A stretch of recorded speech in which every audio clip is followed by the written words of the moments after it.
Hi, I'm a sunfish and I enjoy the Colosseum. This is a guide for how to learn the Colosseum and get your first quiver. You will die, maybe a lot, but that's okay. Let's jump right in. This is a dangerous piece of content. Hardcore Ironmen, beware. The Colosseum is in Civitas Illa Fortis in the Kingdom of Balamb. You need to complete Children of the Sun, which is a short quest with no requirements. You can start it by talking to Noah or Alina in Varrock Square. To build this Quetzal nest for quick travel, you will also need to complete the quest Twilight's Promise. If you're playing on a main, before you go there, buy the materials to make a perfected Quetzal whistle, as well as the meats to charge it at the Hunter's Guild. Also get 10 Quetzal feed, 3 limestone bricks, and 4 soft clay to build the nearby Quetzal nest. The first time you arrive in the city, head to the east and build the Quetzal nest. Once you achieve a 12,000 glory run, you'll unlock the Ring of Dueling teleport, which is the fastest way to get there. This is a very hard piece of content, so you should be prepared. I strongly recommend having these combat stats before attempting your first quiver. Gear-wise, you should at least have a Bolfa setup and a Fang, but a Mega Rare will be very helpful. Now, let's talk experience. This is an endgame piece of content and it will push you to your limits. If your only prior PVM experience consists of Volkarth tier bosses, or chill raids with no attention paid to tick cycles, you will have a very rough time. I would take these to be solid indicators that you have the skills and knowledge to take on the Colosseum. Don't think of these as hard requirements, but it's definitely easier to learn hard content if you've already challenged yourself elsewhere. First, you need a proper ranged DPS setup for the waves. A Twisted Bow is the strongest option overall. It outdamages the Shadow setup with fewer switches and doesn't leave you unable to reboost your stats after you burrow. What about the Scythe? Yes, it's the strongest weapon for Soul and it does the best DPS on paper. The thing is, as a learner, you will lose a lot of time dragging enemies as well as managing movement and invos. Losing time in the first 40 seconds of the wave is a life or death problem.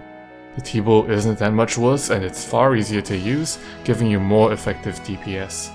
If you are an Iron and your only Mega Rare is a Scythe, you should still bring a Bolfa switch. If your strongest weapon for waves is melee, it's fine to try to melee most things, but keep a ranged option in your back pocket. Second, you need weapons for the Frems. When you hit Frems with a style they're weak to, you are guaranteed to hit them for max damage.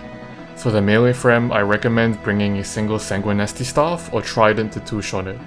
One-shotting it with a Void Waker is also a great option, though you'll want to use a Light Bearer to sustain your spec energy. You can one-shot it with a 4-way Shadow switch, but this really eats into your inventory space, so I don't recommend it if you aren't using a Shadow setup. If you're running Ancients, 2 Barrages will kill it, but it's better to just Shadow it if you can. For the Mage Frem, the best option by far is a Venator Bow. With Dragon Arrows and Rigor, this one-shots the Mage Frem at 97 range with a one-way switch.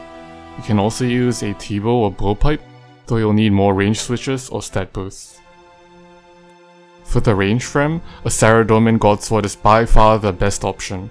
The special attack gives you a huge heal in the most overwhelming part of the wave. As a learner, you'll probably be speccing the Frem most of the time. Lastly, you need a slash weapon for the boss. Obviously, a Scythe is the strongest option, so if you have both a T-Bow or Shadow setup and a Scythe, you're chilling. If you can only afford one of them, get the T-Bow. Trust me, you will get way more millage out of it. The Soul Reaper Axe does the next best damage, but the HP management can be a bit scary as a learner. The Noxious Halberd is a great option, but you have to pick up Myopia in the waves, or else you won't be able to move properly in the fight. An Abyssal Tentacle does the job just fine. A spec weapon is not a must-have, but it's very nice for killing something early with Double South, nuking the Shaman when you get Mage First reinforcements, and speccing the boss out in Rage phase. Dragon Claws are best, followed by Burning Claws. A Void Waker also works if you don't have either of those. Now, a quick aside on your choice of spellbook. Ancients or Arceus? People use Ancients for two things: to freeze frames and for Blood Barrage. Freezing frames is a way to take some of the pressure off wave start since frozen frames can't hit you. However, barraging the melee frame loses you time at the wave start, and you need to devote inventory space to mage gear if you want to blood barrage anything for HP.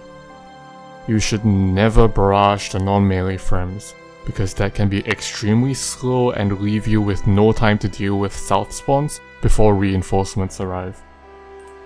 I would not recommend Ancients unless you have a Shadow, or are an Iron Man missing these healing items. It's not really bad to bring Ancients as a main, but if you're not chugging all of your brew or constantly ending waves at low health, it's better to simply bring Death Charge.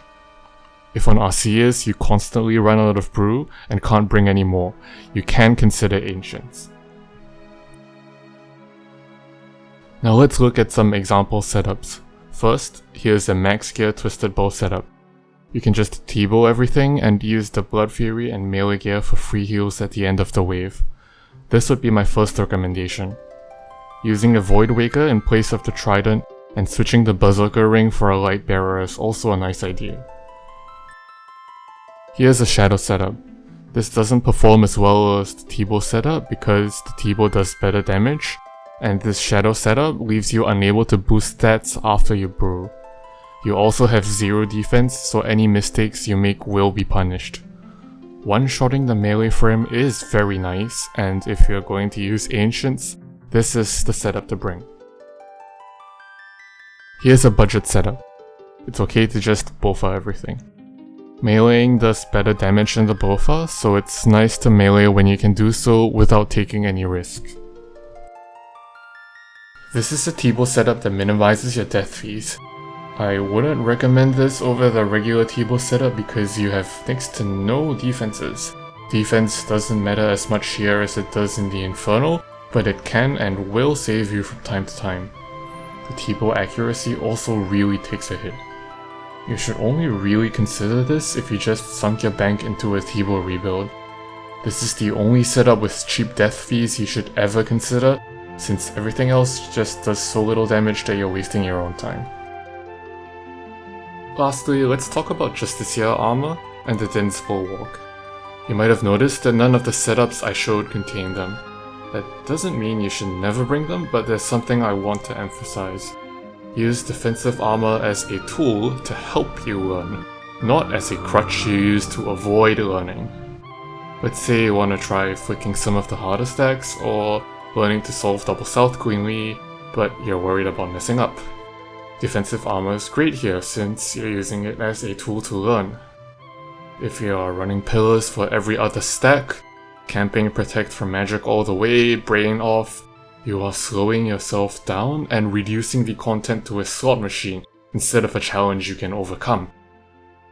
If you decide you want to bring these pieces of equipment, I encourage you to use them to push your limits and learn.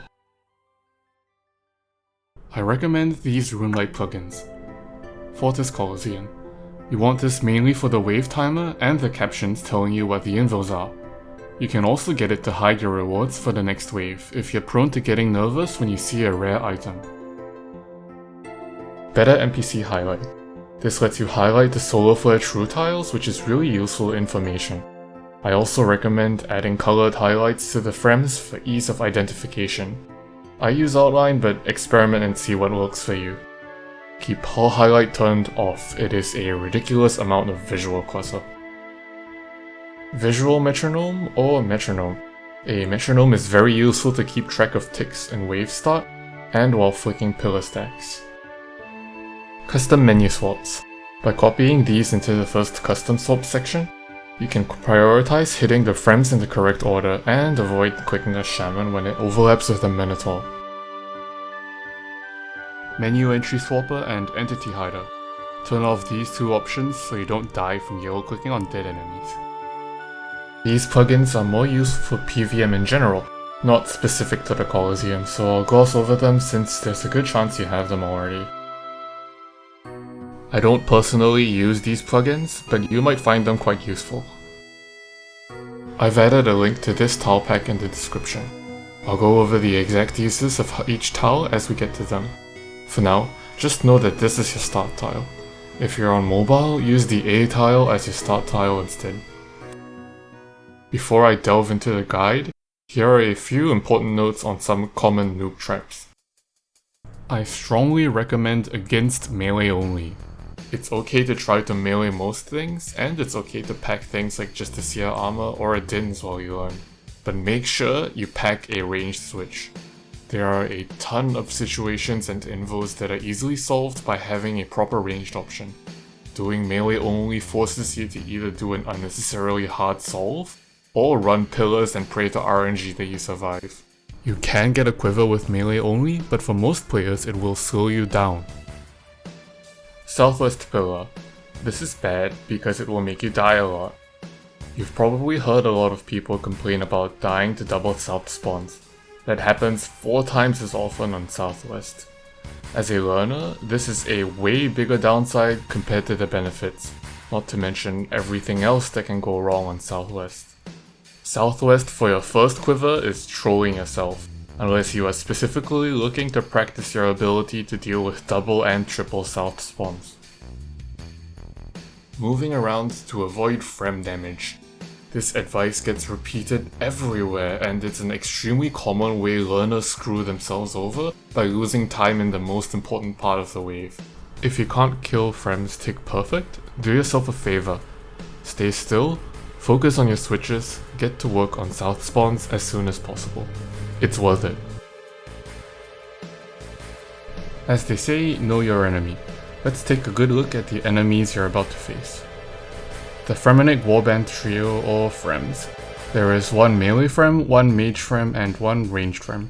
They run at you at the start of the wave and will only attack in melee distance. They also ignore defense. Each Frem will take a guaranteed max hit from the style it's weak to, so magic hits for max damage on the melee Frem and so on. Your only priority on wave start after making it to the pillar is to kill these guys as fast as possible without losing ticks, except when you get double south. The Serpent Shaman, or just the Shaman. He doesn't hit super hard or have much HP compared to the other enemies, but you will come to hate him. He is the only 1x1 enemy apart from the Frems, and he has less range than the other ranged enemies. Learning to deal with him is one of the biggest parts of beating the Colosseum. The Jaguar Warrior. We'll call him the Jaguar. He attacks by repeatedly claw-specking you. He's not too accurate if you're in melee armor, but if you're in mage robes or ranged armor, you'll probably get one shot. You have to safe spot or pray against him. The Javelin Colossus, also known as the Ranger. He hits hard. If you're in melee armor, you have a decent chance to tank him, but don't expect to tank him for very long. Every 5 attacks, he throws a javelin in the air instead, which means you'll need to move sometimes while he's attacking you. If you have re-entry, this javelin leaves a lava pool on the ground. Taking re-entry 2 or higher makes these lava pools permanent and bigger, so don't take re-entry 2 before wave 11. The Manticore, also known as the Manti. My favorite enemy in the Colosseum. He starts the wave uncharged. Once he sees you, he charges up a salvo of 3 orbs, with the final orb always being melee. For each orb, you need to be praying correctly before it is fired, similar to Cerberus Ghosts. He takes 3 ticks to unload his salvo, 1 tick per orb, then recharges over the next 7 ticks. If there are 2 Manticores, they will match each other's patterns. Also, they will take turns to attack as long as they are both fully charged. If you let them both see you when one is not fully charged, you will regret it. Taking Manti Mayhem makes them do double damage at level 1, and venom you on damaging hits at level 2, and level 3 randomizes the order of their orbs. This is very bad for both your muscle memory and your pillar stacks. The Shockwave Colossus, or the Shocker. This guy has lower defenses and HP like the Shaman, but his max hit is a whopping 56. If you take a hit off prayer, you will feel it. Normally there is a maximum of 1 Shocker per wave, but taking Dynamic Duo makes a second one spawn near the first, which can give you some unfortunate wave starts or pillar stacks. Lastly, the Minotaur. he can smack you for a 74. He's bigger than the Jaguar, so he's easier to safe spot. Also, if he's not busy attacking you, he'll heal any other enemy that's below 75% HP all the way to full health.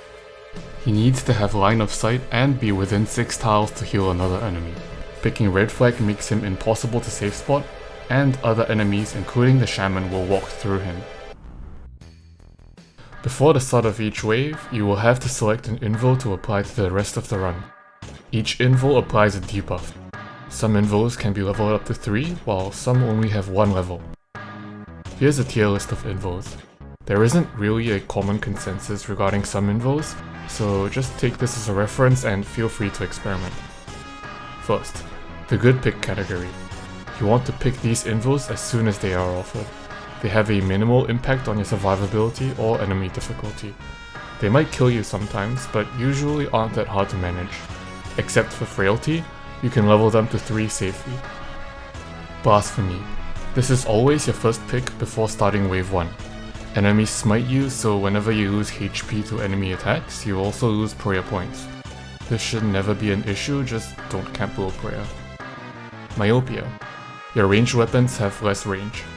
You can always deal with this safely with a T-bow or Shadow. At Myopia 3, you can shoot across a 3 tile gap. When you have Myopia, try to make a habit of shooting south spawns from the A tile. Solar Flare. It's a bit annoying, but it doesn't do too much damage and can be skipped without too much effort. On levels 1 and 2, only the second tick per tile will damage you, while Solar Flare 3 damages you and turns off your prayer for 1 tick as soon as its true tile overlaps with yours. If anything, this is a bigger problem in the boss fight than in the waves. Frailty. Reduces your max health and you can't overheal. If you're above the Frailty HP threshold, you will be reduced to the threshold once the next wave begins. This doesn't really affect you at levels 1 or 2, but try not to take 3 because that's a big hit to your survivability. Next, the sad pick category. You should still pick these up when you see them to reduce the chances of being forced into the really bad invos, especially if you're past wave 4 or so, but it's okay to be sad about it. These can kill you quite a lot or be a big pain to deal with.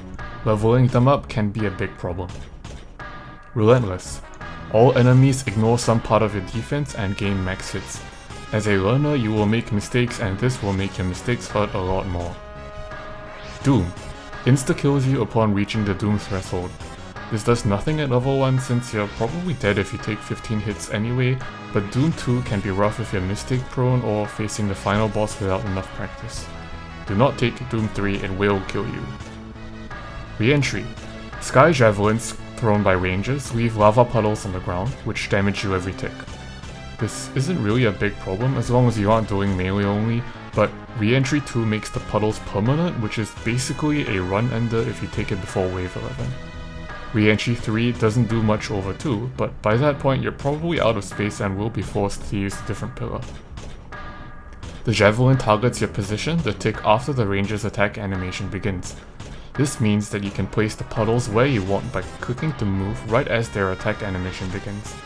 You can even place pools on top of each other by clicking on a pool as the ranger starts moving. This doesn't make the pool do double damage when you step on it. Volatility.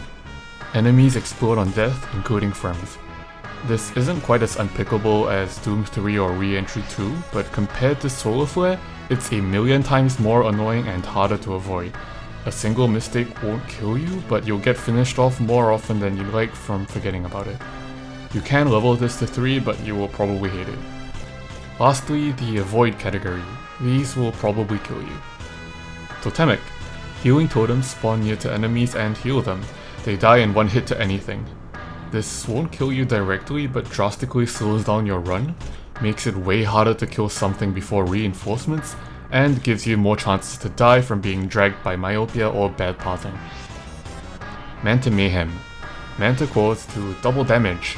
This does nothing as long as you don't make any mistakes with Manta cores, but you will make mistakes with Manta cores.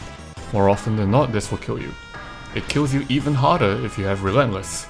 Level 2 doesn't really do anything if you have a Sanfio or a Serp Helm, but level 3 has a good chance to give you a stack you can't solve as a learner.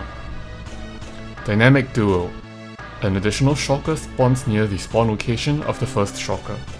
Sometimes this does nothing, but when it does do something, like make a really bad pillar stack or give you a surprise double south spawn, you won't be prepared to deal with it. This only affects waves with shulkers in them. Quartet. An additional frem spawns. It can be any of the three of them.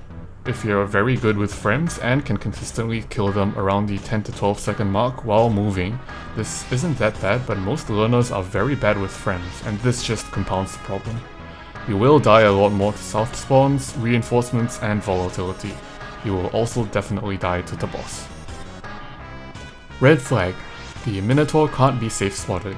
Also, he loses collision with other enemies, so the Shaman can walk straight through him. This will kill you, and it will super kill you if you have any south spawns alive while reinforcements spawn in wave 10 or 11. Bees. They spawn on wave start and slowly make their way in your general direction. They die in one hit to anything. When they overlap with you, you will take poison damage every tick. This will kill you while you're busy dealing with south spawns, reinforcements, or a pillar stack. It's also easy for them to make you break your position, causing everything behind the pillar to see you.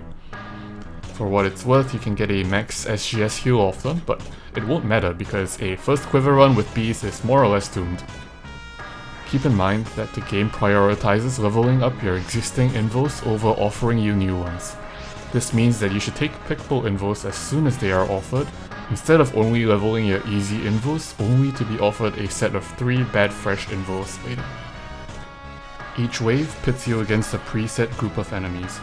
At 40 seconds into the wave, reinforcements will spawn in from the gates in the arena. Now, let's learn how to beat the waves. You won't be able to use the bank chest in the Colosseum until you get 2000 glory, so you'll have to gear up at the bank outside. At the bank outside, pre-pot a Divine Super Combat and Divine Range pot, heal up and overheal with an Anglerfish. Before you enter, you'll need to talk to Minimus, this guy.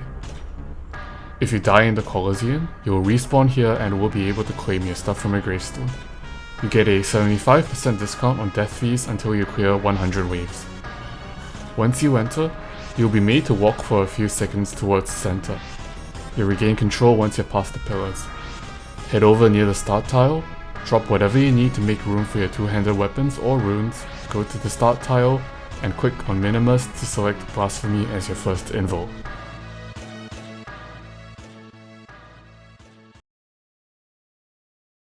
Before the wave starts, organize your inventory so you have an easy time with your switches on wave start. You will kill the starting enemies in this order.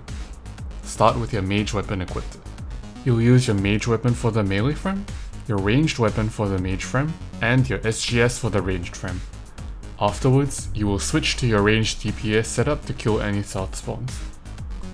The first 40 seconds of each wave are crucial. You have one goal, to set yourself up safely for reinforcements. This means we need to do 3 things. Start the wave on the correct timing. If you're early, you'll get enemies spawning in behind you, and if you're late, you'll get hit on the way to the pillar. You cannot mess this up. Kill frames and south spawn. We don't care about walking for frames or praying against them. Our only job is to kill them ASAP so we can do as much damage as possible to a south spawn before reinforcements arrive. Position ourselves for reinforcements. This usually means being on the west side of the pillar so the melee will be safe spotted. Start each wave praying against the most dangerous enemy in the wave, and also pray Rigor if you're not confident in your clicks. If you're using a Void Waker spec for the melee frame, pray Piety instead. 5 ticks after wave start, click the B tile to run there. There are 2 easy ways you can time this. You can set visual ticks or visual metronome to 5. Click the continue button on the info screen on one, then click the B tile on the next one. A different method is to start on tile A instead. Once the info screen disappears, click to run to the regular start tile, then click on B once your true tile reaches the regular start tile. If you time it right, you'll start running right as the enemies spawn in. Keep an eye out for anything that spawns on the A or B tiles. These will see you off spawn from the south side. If anything spawns right behind you on the west side, it means you ran early. If anything hits you before you ran behind the pillar, it means you ran late. Now, it's time to deal with Frems. Frems can only hit you if you stay still. You might have heard from other guides that you can avoid Frem damage by moving. For a lot of players, this is a trap. Unless you're 100% sure you can kill them without losing any ticks, stay still, focus on your switches, and kill them as fast as you can.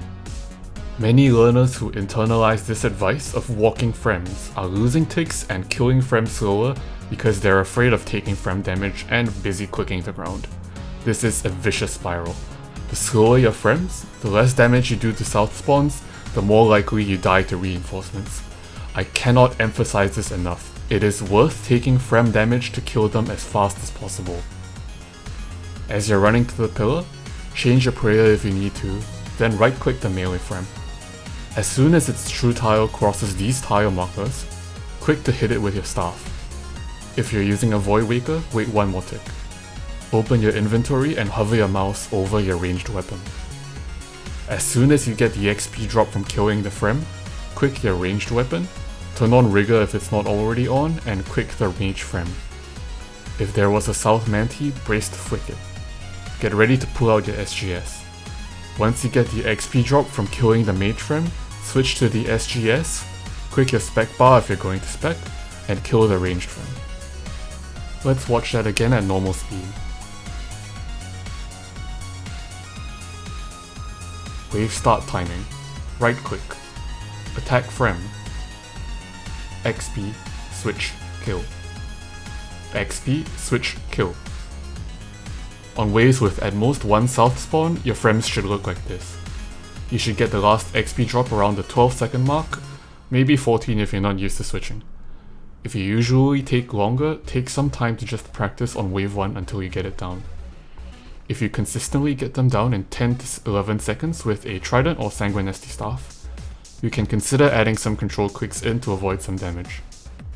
If you're freezing the Frems using Ancients, the process is exactly the same, except that you freeze the ranged Frem just as he reaches you. Barrage one more time to kill the melee Frem, then kill the others with your Frem weapons as normal. Do not barrage the non-melee Frems, because this is a huge waste of time, and wasting time with south spawns alive is a life or death problem.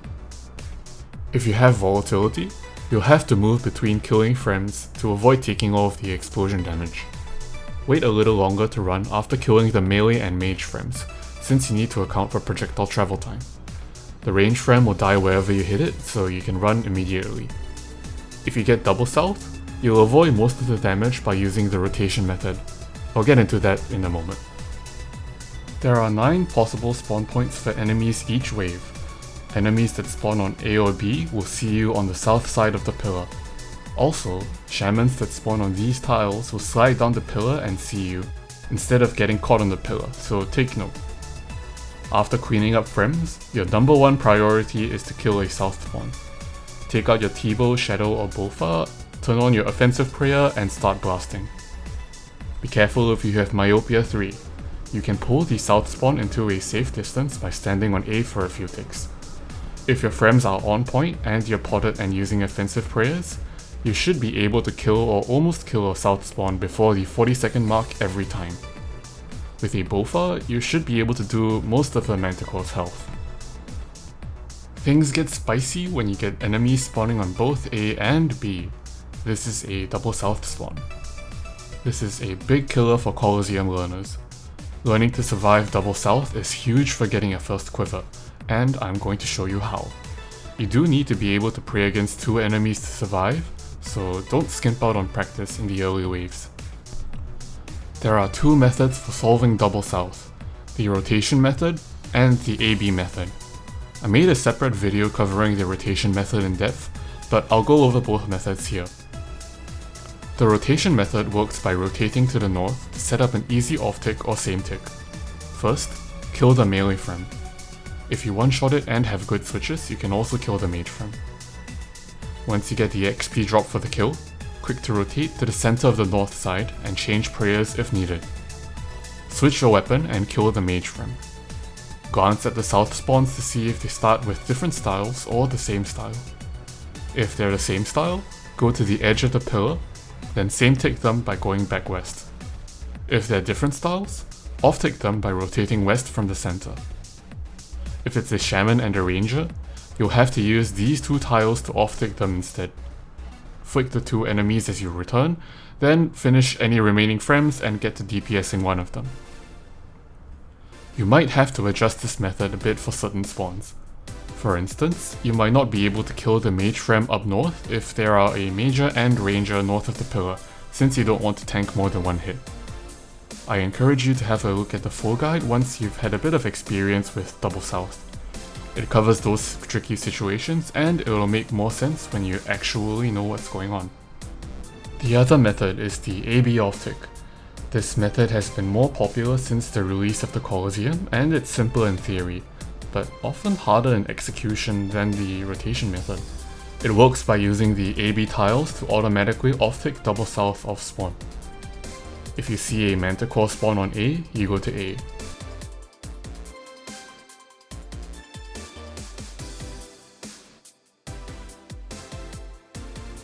If you see a manticore spawn on B, you go to B.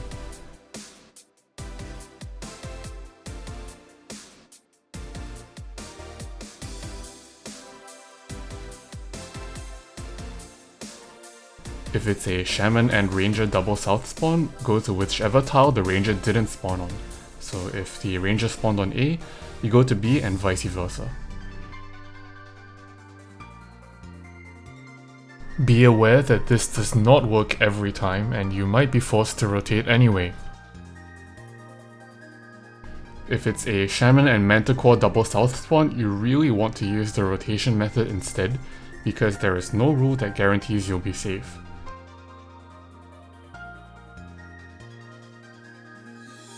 If you get two manticores, you need to either step one south of B or one west of B in order to make the manticore see you at the same time early.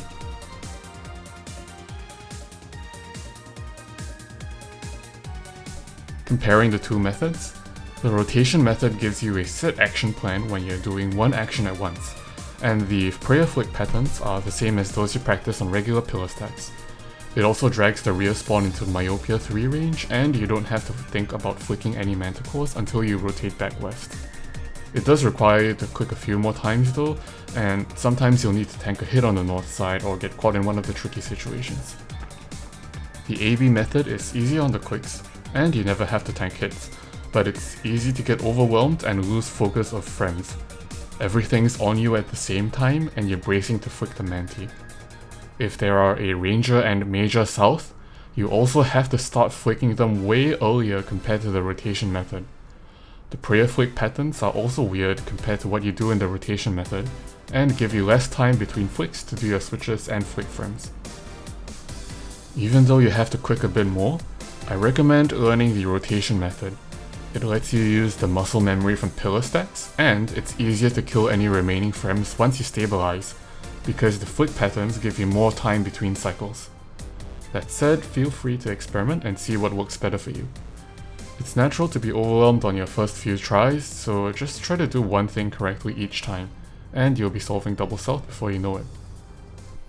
One more thing. On waves 3, 5, and 6, you can sometimes get a triple south spawn with a manticore in it. Don't try to deal with this right away.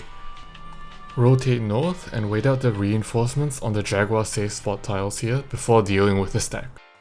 If you get this on wave 6, you'll need to pull the ranger close enough to hit him.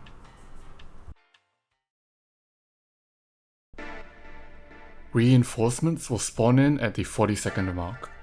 Generally, you need to be at the west side of the pillar to stay safe and safe spot the melee. If you have a T stack or a triangle stack behind the pillar, you'll want to stand on A before they spawn in, so the reinforcements don't get caught on the stack.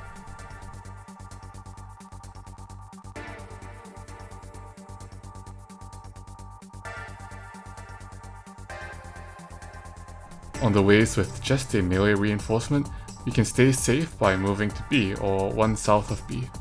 On the early waves of the Jaguar, you'll get specced out as soon as you step west, so don't do that. On later waves with a Minotaur instead, you can stand up to 2 tiles away from the pillar, which makes it a bit easier to deal with solar flare and re-entry. On waves with the shaman and melee reinforcement, it's random as to whether the shaman or melee see you first. If it's melee first, it's a simple matter of cleaning up whatever's south before killing reinforcements. If it's the shaman first though, you'll have to deal with it if south spawns are still alive. There are a few options you can take. The best solution to mage first reinforcements is to kill a south spawn before the reinforcements arrive. It seems obvious, but all too often, people take 25 to 30 seconds to kill Frems, barely finish switching into their DPS gear, and then find themselves dealing with a full HP south spawn and the shaman. Good wave start procedure gives you more time to DPS south spawns, which minimizes the chance of this happening in the first place. Bad frame procedure is the root of problems with south spawns and mage first reinforcements. Now, let's say you did your best and didn't succeed, or you got a double south spawn and barely killed one south spawn. You have a few options to survive mage first reinforcements, and of course, the hardest option works the best. Let's start from the easiest option and work our way up. Running south. You have a solid 50-50 chance of making this work, either you live or you don't. Jokes aside, there are ways you can improve your odds of surviving. Wearing tanky armor is an easy first step, not as effective if you took Relentless. Praying against attacks is another big one. You'll probably be brewing as you run, but if you simply tank every non-mage attack, it's very easy for the rangers and manticores to get lucky hits in and kill you despite your best efforts. Even if it's just whatever you were flicking from the south, praying against more than just mage attacks will make a big difference in surviving pillar runs. You'll probably end up with an abomination of a stack once you arrive, so use the LOS tool to pick the stack apart while taking the least damage possible. You'll probably have to start by dragging the Minotaur or Shaman out. Brute Force. Like pillar running, this can work very well or very badly depending on the situation. If there's only one south spawn and you're about halfway through to killing it, you can choose to ignore the shaman as it arrives and focus on killing the south spawn. Often you'll find that the shaman is naturally off-ticked anyway. If you're not close to killing the south spawn, or there are two of them, you might have to kill the shaman instead. This is a lot easier if you have spec weapons or a fang. Pot up, wait on B tile, and dump specs on the shaman when it comes around the corner. If you're on wave 10 or 11, the Minotaur won't heal the shaman as long as you stay on the A tile, which means you won't be able to step out of the way of any incoming sky javelins or solar flares. Tick eating the shaman can come in clutch. This doesn't work if the Minotaur is caught behind the shaman like this, but thankfully this doesn't happen most of the time. Lastly, you can pray against the shaman. Let's say you just stay on B and leave it to chance while focusing on your prayers and movement. If you're just up against a single ranger, you have around an 80% chance for the shaman to be on a safe tick, since the ranger attacks for only 1 out of 5 ticks every cycle. On the other hand, you could be flicking a ranger and mage manticore double south spawn, which only gives you 2 safe ticks during the manticore salvo and 3 safe ticks while the manticore recharges. If you really feel like gaming, you can go for a manual off-tick using the shaman tile. This can range in difficulty from pretty easy to fairly hard. The shaman will see you from the middle of the pillar if you're on this tile. With a single south spawn, you can slot the shaman into a safe tick by clicking this tile as soon as you see the ranger attack, or as you see the second or third manti orb fire or reload.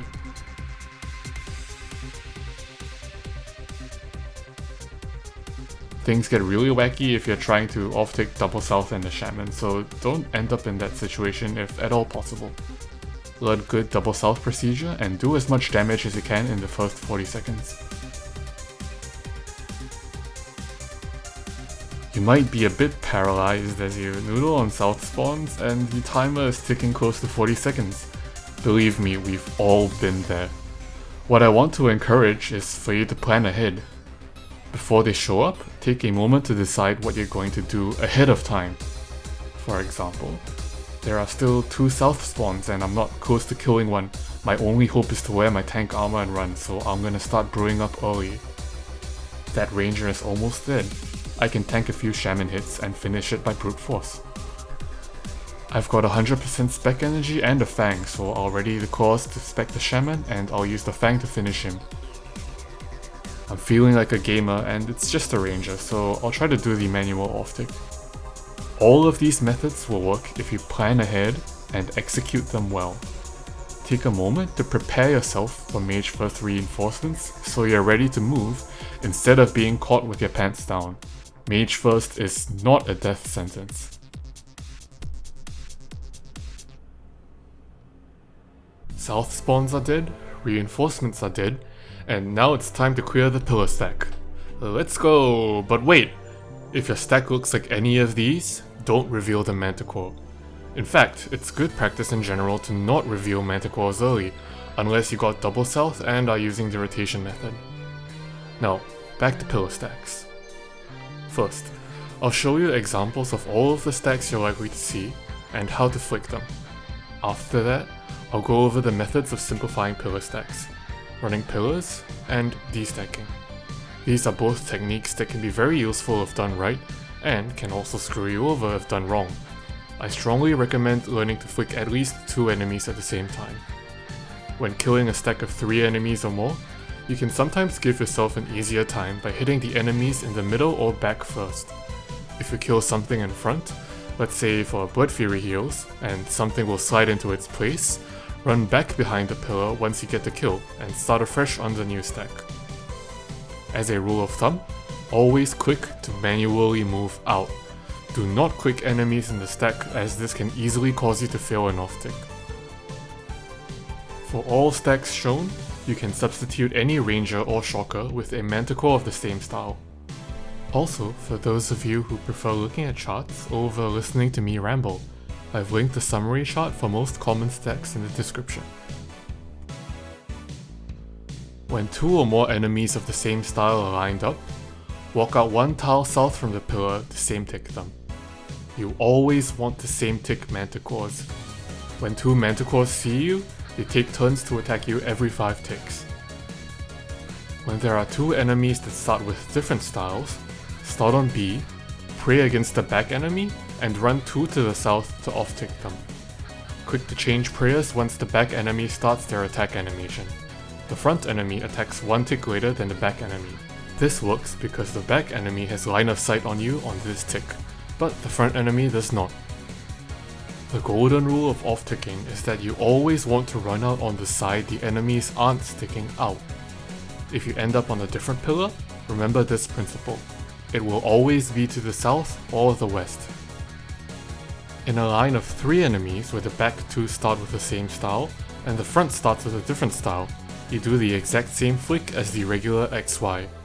Start from B, pray against the back monsters, and run 2 south.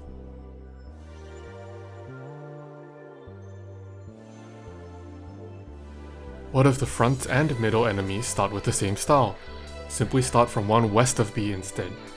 Pray against the back enemy, run 2 south. The back enemy attacks first, then the 2 front enemies.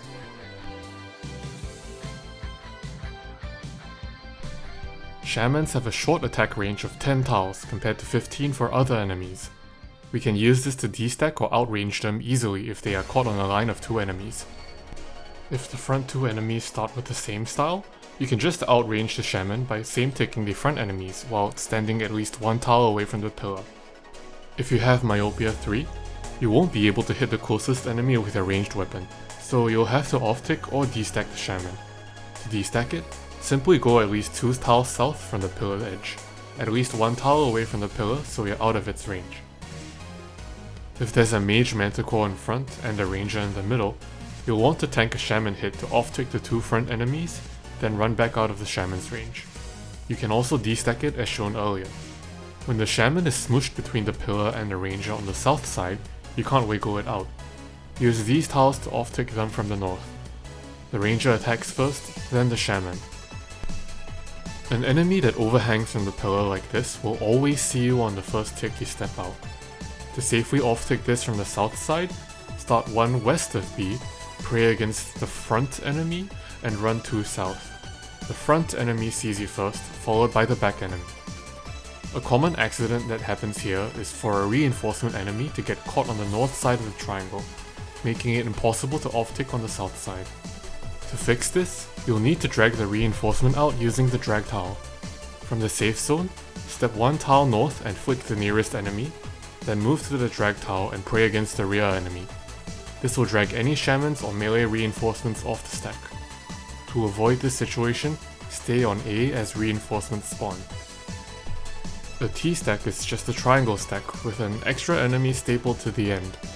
T-stack 1 has the front and back enemies start with the same style, and the middle with a different style, like a sandwich. You do the exact same off-tick as the regular triangle stack. 1 west of B, pray against the front enemy, run 2 south. Make a habit of killing the middle enemy so you don't accidentally make a Z-stack. T-stack 2 has both the middle and back enemies start with the same style. Step back west from B until there's a 5 tile gap between you and the pillar. Pray against the front enemy, and run 2 south. The front enemy attacks, followed by the middle and back enemies. T-stack 3 can be tricky. This is when the front and middle enemies start with the same style. You want to same tick the front and middle enemies by stepping 1 south from as far back as you can go. If you don't have myopia, you'll be able to hit the front enemy from all the way back without the back enemy seeing you. If you do have myopia, you'll need to off-tick the back enemy from the back, so you can run into range. This stack looks scary, but it's actually the same as a regular XXY stack. Start 1 west of B, run 2 south, and just pray against the manticores. I know I said you have to same tick manticores, but just assume this works by magic. A Z stack is 3 enemies in a line with the front and back enemies starting with a different style from the middle enemy. More often than not, these happen because of avoidable mistakes like careless destacking, killing the front enemy in a T-stack, or revealing a stacked manticore early. You probably don't want to flick a Z-stack on your first quiver. This is the biggest reason why it's not good to reveal stacked manticores early. Whether or not you've already revealed the manticores, I recommend destacking or pillar running for Z-stacks. If you're not on your first quiver, or are at high doom, and need a 0 damage solve, you have 3 options to flick a Z-stack. If there isn't a manticore at the front or back, you can use this first method. Stand 1 or 2 tiles west of B, run out, run back onto B, then run out again. The back enemy hits you, followed by the middle and finally the front. You might have done this in the Inferno.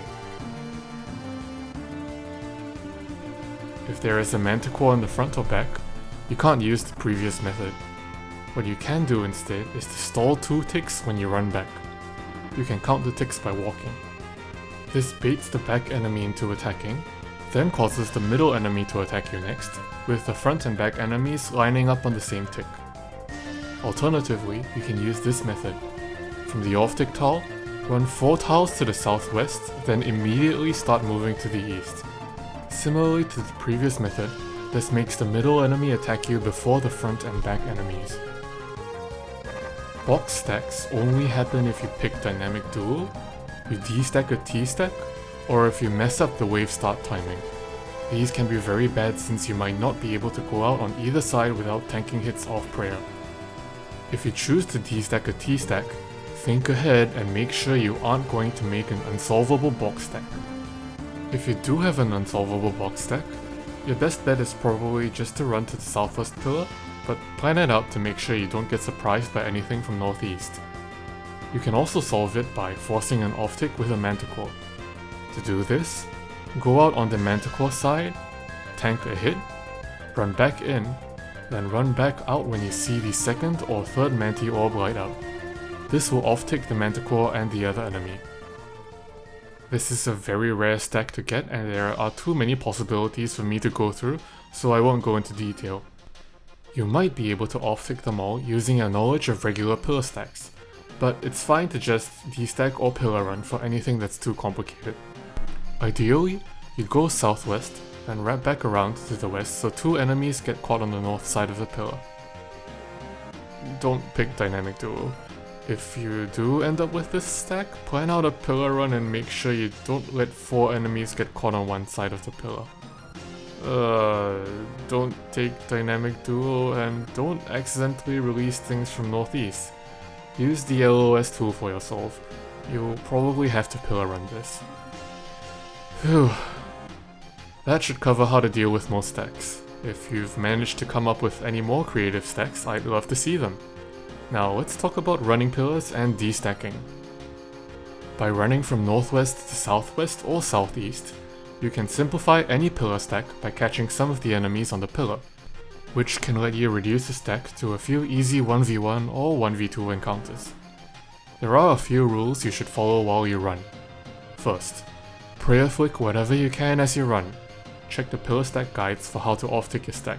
This isn't a tank test. Second, if you're not completely sure how your stack will work out when you arrive, use the LOS tool to check.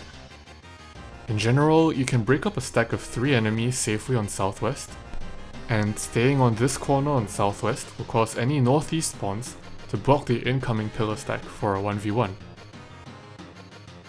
If there is no northeast spawn, you will want to rotate back west before the enemies on the east slide all the way down and see you. T-stacks can usually be broken up on southeast like this, but the run might force you to tank a lot of hits if manticores are charged. If you do have a weird stack, consult the LOS tool first. Don't YOLO run or you might end up with a stack that's impossible to solve. There are a few pillar stacks you should absolutely 100% run pillars for. These stacks have the potential to turn into very dangerous Z stacks that are very hard to off-tick easily. When you see a stack like this, remember not to reveal the manticore early so you can run for free. Some players get into the habit of running pillars for the simplest stacks of 2 enemies. I encourage you not to do this. You're denying yourself valuable practice in a low pressure setting. Practicing these simple same ticks and off ticks makes it easier to solve double south by helping you build muscle memory. Whether you pillar stack for stacks of 3, 4 or more enemies is up to you. The more practice you get flicking hard stacks, the easier it is for you to survive when running pillars or destacking isn't an option. I've mentioned destacking a few times, so here's the deal. By using the tiles labeled 1 and 2, you can pull the back enemy off a stack of 3 enemies and let it slide down to you for an easy 1v1. This works by exploiting the maximum range of the enemies. It also works for shamans stuck behind 2 enemies. Be careful since this also releases anything that's caught on northeast and adds it to your pillar stack. So make sure you think about that in advance so you don't create any Z stacks. Also, don't destack T stacks without planning ahead. You can end up creating a box stack that's impossible to solve without tanking hits. To destack, stand on tile 1, pray against the more dangerous of the 2 front enemies, and run to tile 2. Wait there for at least 1 tick, then head back to tile 1 and run straight east towards the pillar. The destacked enemy attacks you 3 ticks after the front enemies, so you can switch prayers right after any front manticores finish firing.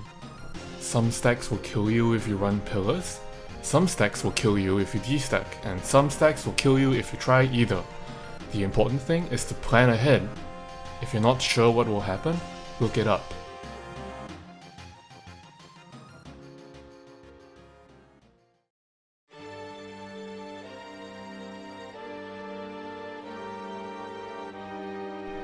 Nice work. You've made it through the waves and now only Soul Heredit stands between you and your first Quiver. In my opinion, this is one of the most fun and well-designed fights in the whole game. Let's show him who's the real boss. Before you start the fight, check that you have Soul's True Tile highlighted. Turn on area sounds and sound effects. Also, make sure that you have a hotkey set for your equipment menu.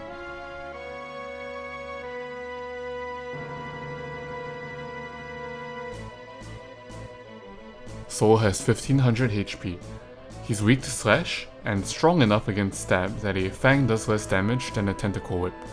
Do not try to range or mage him, his defenses are extremely high. Soul has a handful of regular attacks, as well as 2 special attacks. With good timing and some practice, you can avoid all damage.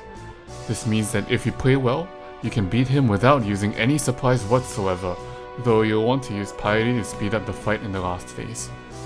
Even if you only have a few sets of supplies left, don't give up. You'll want to practice the fight until you're comfortable in the simulator. I've linked it here. For his regular attacks, Sol attacks you with his spear or his shield for up to 45 damage, unaffected by prayer. The spear attacks produce a metallic sound,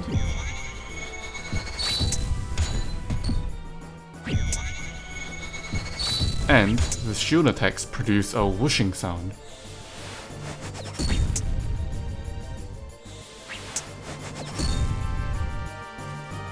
To dodge these, you have to step away from him onto a safe tile before attacking him again so he doesn't move. You have 2 ticks to react to his regular attacks. There are 2 versions of spear and shield attacks with different safe zones. We'll call them Spear 1, Spear 2, Shield 1, and Shield 2. To dodge Spear 1, step away from Sol to the middle or his sides. To dodge Spear 2, step away from Sol to his off-center tiles. To dodge Shield 1, step 1 tile away from Sol in any direction. To dodge Shield 2, step 2 tiles away from Sol in any direction. Sol always starts the fight with Spear 1.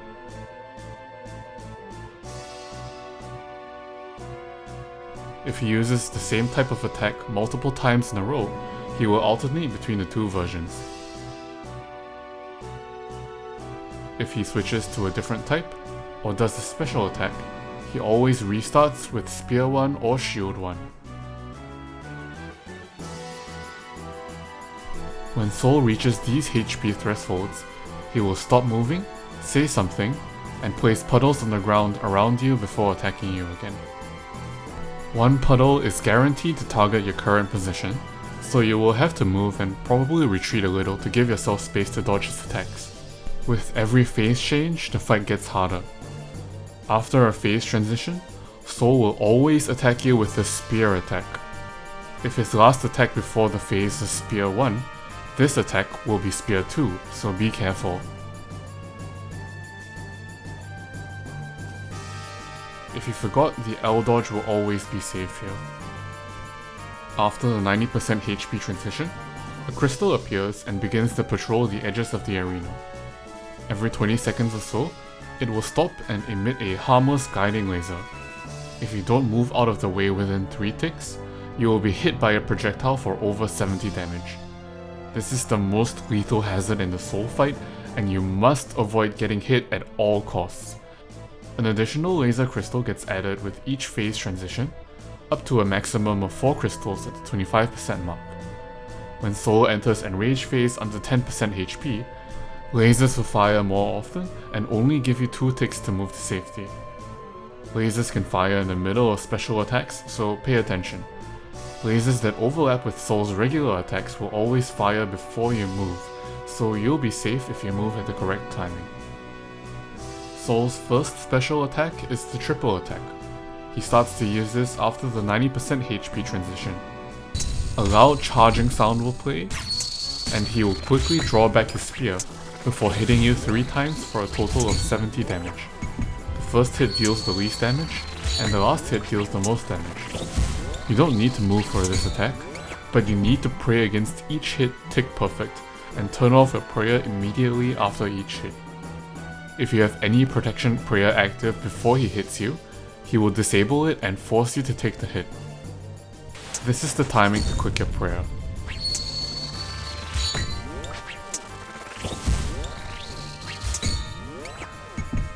After he goes below 50% HP and does the phase transition, he will delay the final hit by 1 tick, which can easily throw you off.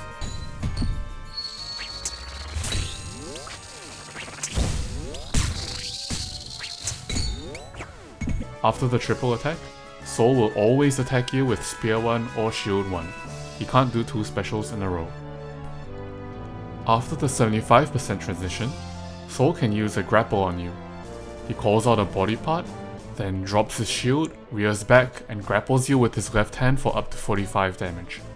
To block the damage, you need to go to your equipment tab and click on the targeted piece of equipment to defend it. You have 4 ticks to do this. If you defend on the last possible tick, right as he grabs you, you'll do a perfect parry and your next melee hit will be a guaranteed hit for max damage.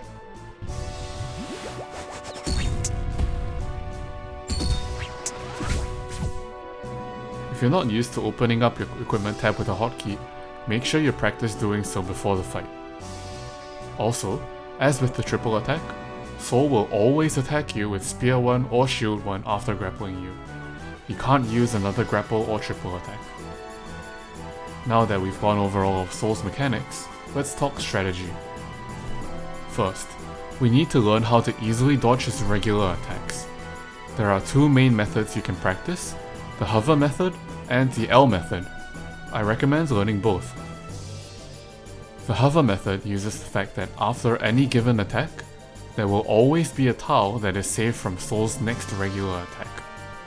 This method takes a bit of practice, but gives you the most flexibility in dodging solar flares or avoiding tiles covered in puddles. After any special attack, hover 1 tile back on his sides or middle. After Shield 1, hover 2 tiles back on his sides or middle.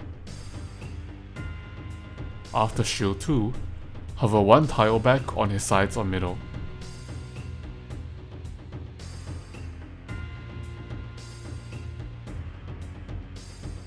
After Spear 1, hover 1 tile diagonally on his off-center tiles. After Spear 2, hover 1 tile back on his sides or middle.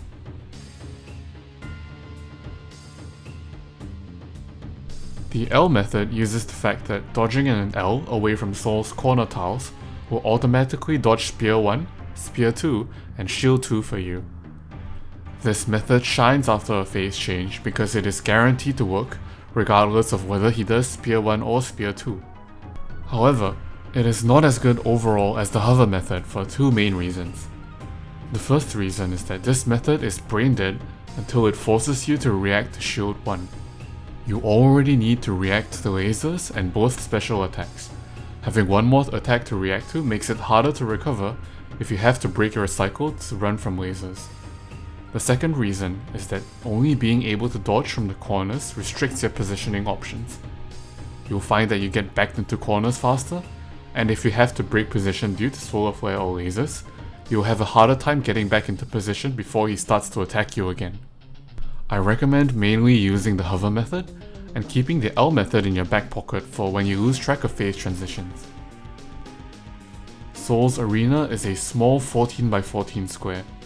As the fight goes on, Soul begins to take space from you by dropping puddles on you in phase transitions, which forces you to move back to continue dodging his normal attacks. You will also probably make mistakes while dodging, which will cause him to move forward and take space. Running out of space, being backed into a corner, is a common way for learners to die, since you run out of room to dodge attacks. To prevent that, you have to rotate to give yourself more space. Rotate once there are only 3 tiles between you and the arena boundaries. Do it early when it's safe, instead of when you're being forced to move by lasers. You're going to make mistakes, and that's okay. You need to recover. To recover safely, resist the urge to quick brew immediately. Look out for Soul's next attack. Dodge, quick soul, then brew. Dodge, quick soul, brew. I know it sounds obvious, but when you get hit, your first priority is not to heal, it's to dodge the next attack. You can take a sip of brew safely between attacks. Lastly, here's a small tip. If you get hit by a spear attack, don't dodge diagonally for the next attack. Dodge 1 tile back directly behind you, then get back into cycle. Certain invos affect the soul fight, some differently from in the waves. Take stock of your invos now and get ready. Soul already has 100% accuracy, so defense doesn't matter. This only makes him hit a bit harder, so you won't notice it. This does absolutely nothing in the fight until the very end, unless you also have Quartet. Even if you're sure you didn't take volatility, always run away after Soul dies. If you took re-entry 2 and left any puddles in the middle of the arena, they will remain here throughout the fight. Hopefully you weren't running around in the middle too much while rangers attacked you. This is incredibly annoying in the waves, but it's much easier to deal with in the soul fight if you're prepared for it. One totem spawns near his southwest tile immediately when he goes under 50% HP. You can kill it with anything except a one-way shadow switch. It takes 2 minutes to respawn, which should be more than enough time for you to close out the fight. Solar flares orbit along the tile markers. They work the same way as they do in the waves. Even though they don't do that much damage, you'll probably feel much more pressured for space. Try to position yourself around the safe zones. With the hover method, remember that you can use both the sides and the center, which gives you more options to maneuver around the solar flares. This is a killer invo at Soul. A random frem spawns at the start of the fight. You need to kill it. First, attack Soul as usual. Pray against the frem. Shift click to dodge spear 1, and then shift click to move back. Switch weapons. Shift click to dodge the next attack, and shift click to move back. Hit the frem. Repeat until the frem is dead. If you do not shift click, you will red click the frem and it will throw you off. Stay disciplined. One dodge while shift clicking, one action. This is another killer invo and you should pretty much never have this on. Bees spawn at regular intervals. You will need to tag them with your ranged weapon in between dodging Soul's attacks. If you're using a scythe, sometimes the scythe will catch them when they're nearby, but don't count on it. Now, you know everything that you need to beat Soul. All that's left is to execute. This is how you should take the fight from start to finish. Start by immediately running up to Soul and attacking him.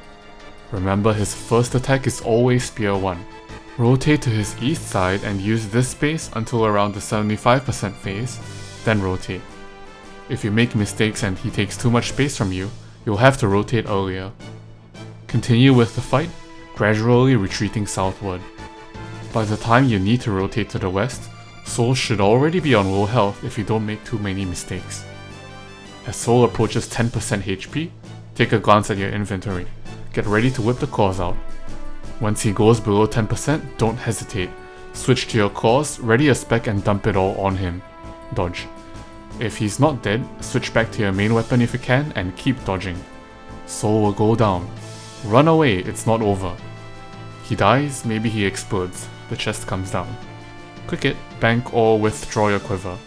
And now you're done. Congratulations, and well done. Thanks for watching this video, I hope it was helpful. The Colosseum is one of my favorite pieces of content in the game, and I hope that you enjoy your journey to your first quiver. And who knows, maybe you'll stay around for another few runs. It's great money once you can get some clears, and it builds skills that will be very helpful for other challenging PvM encounters. Anyway, that's that. Good luck, and I'll see you around.